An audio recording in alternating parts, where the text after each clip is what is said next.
The cancellation of March Madness wasn't just disappointing for fans of the annual event, it was a hard blow to college athletes who were eager to use the tournaments as an opportunity to show their stuff.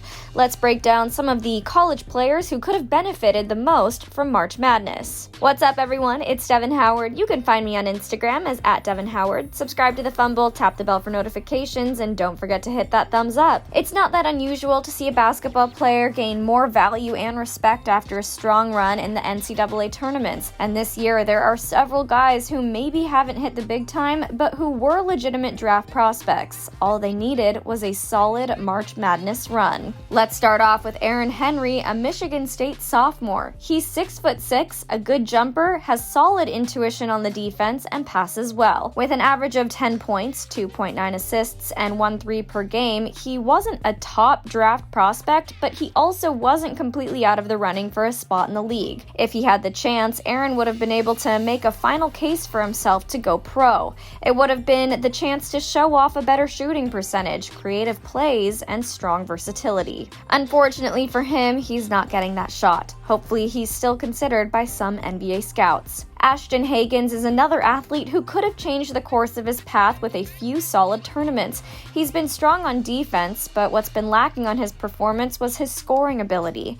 He started to improve in February and seemed to be on a good trajectory to better percentages, but of course, the cancellation of March Madness greatly limited his ability to not only improve his shooting skills, but also show them off. Sophomore Devin Dotson had a lot riding on March Madness. He led the Big 12 with 18.1 points per game, but he's 6'2" and doesn't have the size or power of other players in the NCAA. He hasn't proven that he's a reliable playmaker, but he is fast. If he had a shot to carry a #1 seed far in March Madness and show off a new and improved jump shot, he could have been a serious contender in the NBA draft. Malachi Flynn is another young man who likely would have used a March Madness run to validate his ability as a basketball player. At only 6'1", his size alone isn't impressive enough to warrant him a spot on a scout's radar, but he was a serious ball screen guard. He ranked in the 96th percentile as a pick-and-roll ball handler. He also possesses deep range and shooting versatility. At the end of the year, he had 43.1% on spot-up jumpers, 40% off screens,